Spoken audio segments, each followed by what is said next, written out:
Yeah.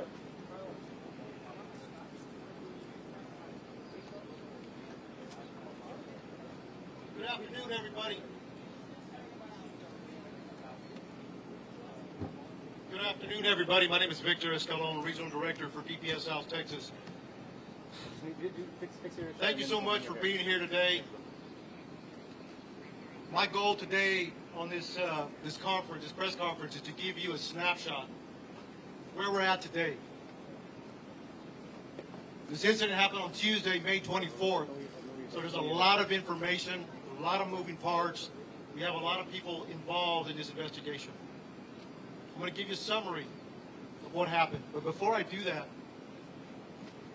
I was able to make it here during the event on May 24th. Same with a lot of other law enforcement officers that came to this event, this critical incident. I got to see the victims. I got to see the officers. I got to see the community members.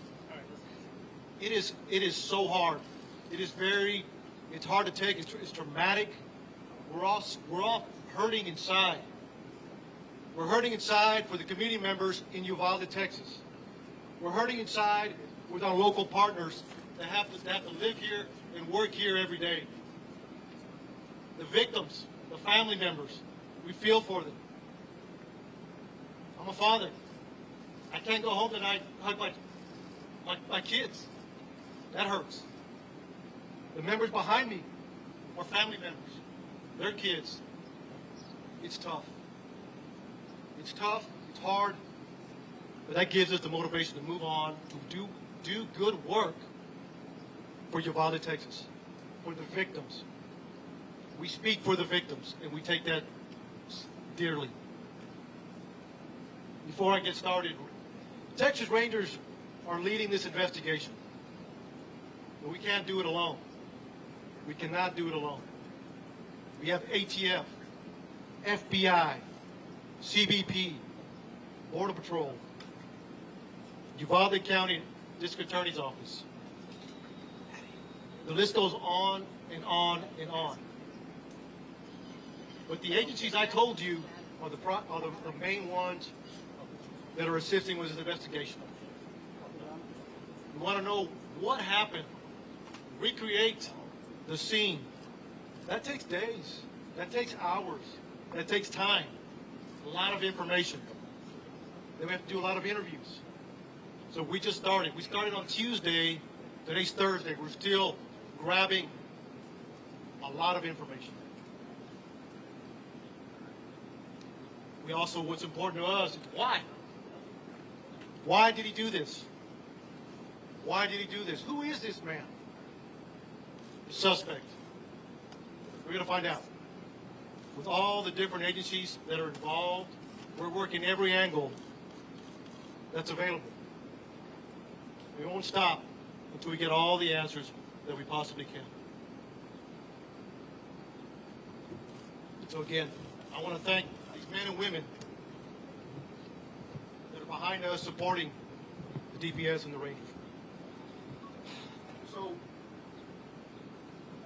there's a lot of information I'm going to give you. There's some new information as of Tuesday that I wanted to clear up, that we want to clear up, that's been pushed out.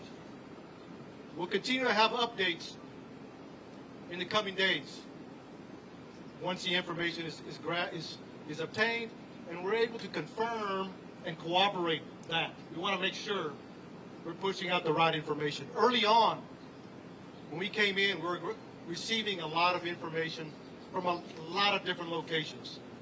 That's a baseline. You start there. We made some reports. But since then, we started doing interviews. We started working the crime scene, so we're cooperating. I want to share some of that. It's a small piece of information right now, but it'll grow within days. So please, thank you for being here and being patient with us. It means a lot. On Tuesday, May 24th at 11:28, suspect just west of here wrecks his vehicle, pickup truck that he took from his grandmother. He had just shot his grandmother in the face.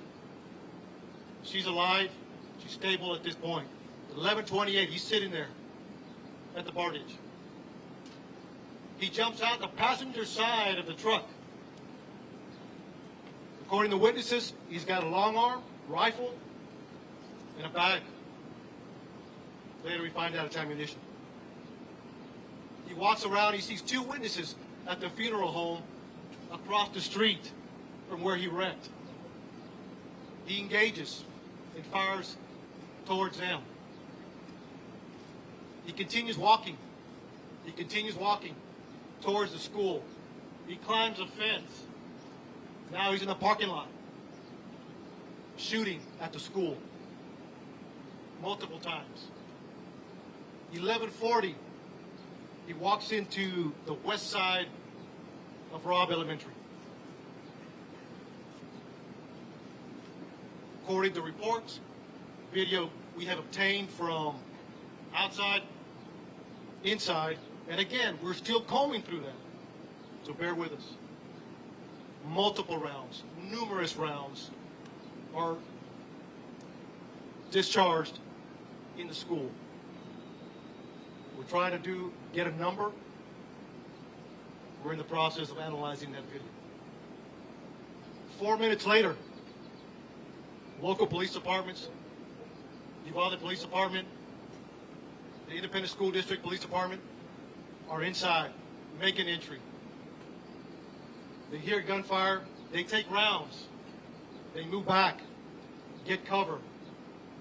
And during that time, they approach where the suspect is at. According to the information I have, he went in at 11:40. He walks, and I'm going to approximate 20 feet, 30 feet. He makes a right. He walks into the hallway, he makes a right, walks another 20 feet.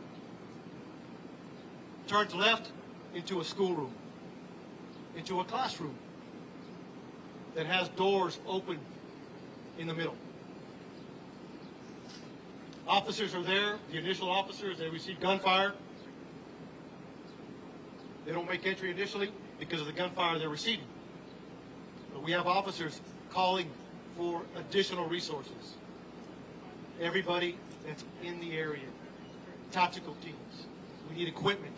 We need specialty equipment. We need body armor. We need precision riflemen, negotiators. So during that time that they're making those calls to bring in help to solve this problem and stop it immediately, they're also evacuating personnel. Not say personnel, students, teachers. There's a lot going on. A lot complex situation. They're measuring. Approximately an hour later, U.S. Border Patrol tactical teams arrive. They make entry, shoot and kill the suspect. But you also had a Uvalde County deputy and Uvalde Police Department that made entry and killed the suspect.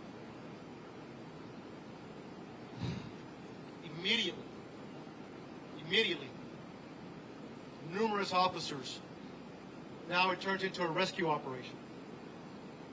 How do we save these children? How do we save these children? Some made it out. We don't have a hard number yet, but that was a goal. And then continuing, making the area safe continue. There's a lot of moving parts afterwards. But during, they were taking gunfire, negotiations, and developing a team to make entry, to stop them.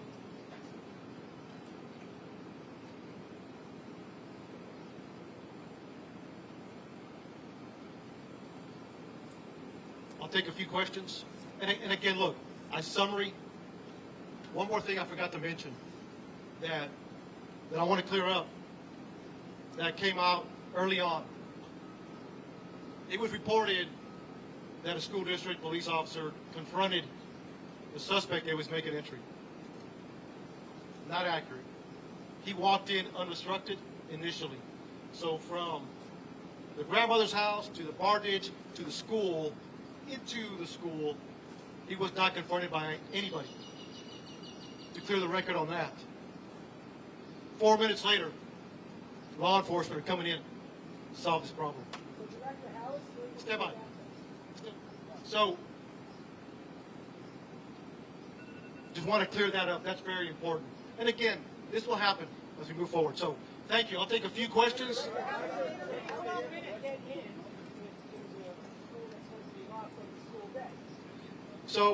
So right now, during the investigation, it appears it was unlocked. So we're going to look at that and try to corroborate that as best as we can. I do not. Please, one at a time, and we'll address as many questions as we can. So let me finish this question. One at a time. Announce your name. Announce your network. Okay? Be respectful, please. So, Josh, thank you for the question. So right now, it appears it was unlocked. Like I said, it goes back to the investigation. It takes time. We will find out as much as we can why it was unlocked, or maybe it was locked. But right now, it appears it was unlocked. So thank you. Yes, sir. You say at one point when he was inside there, among the things you were attempting negotiation, once he responded to negotiation, and in that period of time when he continued gunfire. So during that time, right now, according to the information we have, the majority of the gunfire was in the beginning. In the beginning. I say numerous, more than 25. I mean, it was a lot of gunfire in the beginning. During the negotiations, there wasn't much gunfire, other than trying to keep the officers at bay. But that could change depending once we analyze the video. But right now, according to the information, he did not respond. My question is this: was there a school officer on campus? And was that school officer armed? That's what was told. So at this time, no. No. There was not an officer readily available armed. No. No. Nothing. I can't answer that yet. I'll circle back with you. Again, as we do that investigation, we have all these questions we want to answer. So, but I'll get back with you, sir. Yeah.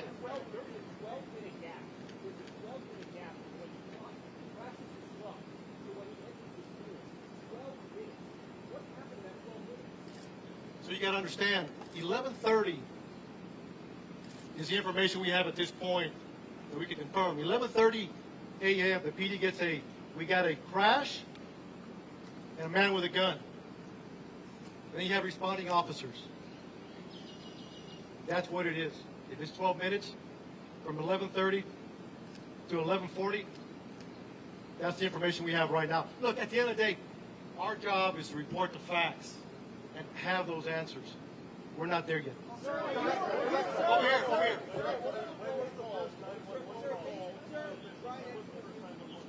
Say it again. So right now, the first 911 call is at 11:30. I will get the time what it took to respond. So we'll have that answer. Yes. Could. There's a lot of possibilities. There's a lot of possibilities. Until we receive an interview, because there was numerous officers at that classroom, numerous.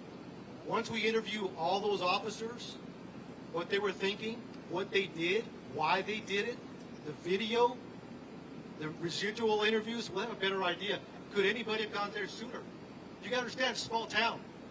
You have people from Eagle Pass, from Del Rio, Laredo, San Antonio responding to a small community.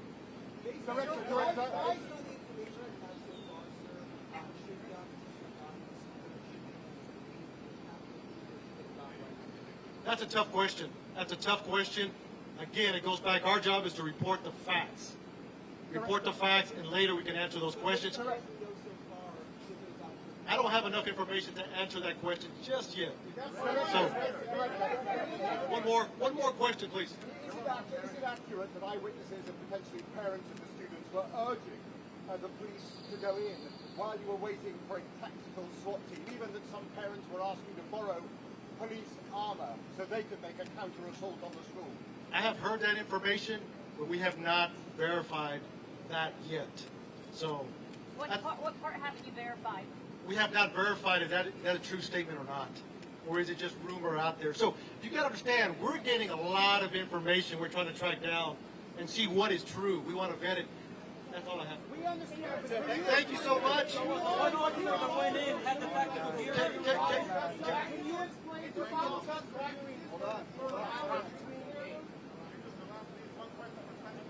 So look, we appreciate the questions. What were the officers doing between 11:44 and 12:44? I got you. Yes, sir. You guys have said that he was barricaded. Can you explain to us how he was barricaded and why you guys did not reach that door? So I have taken all your questions into consideration. We will be doing updates. We will be doing updates to answer those questions. Answer that question now. What is your name? Shimon. I hear you. Because we've been given a lot of bad information, so why don't you clear all of this up and explain to us how it is that your officers who were in there for an hour, yes, rescuing people, but yes, no one is able to get inside that building. Shimon, we will circle back with you. We want to answer all your questions. We want to give you the why. That's our job. So give us time. I'm taking all your questions. I'm taking them back to talk to the team. And look, thank you for being here. We'll talk soon. We'll talk soon. En español, por favor. En español. En español. Por favor. En español. ¿Puedes decir algo en español, por favor?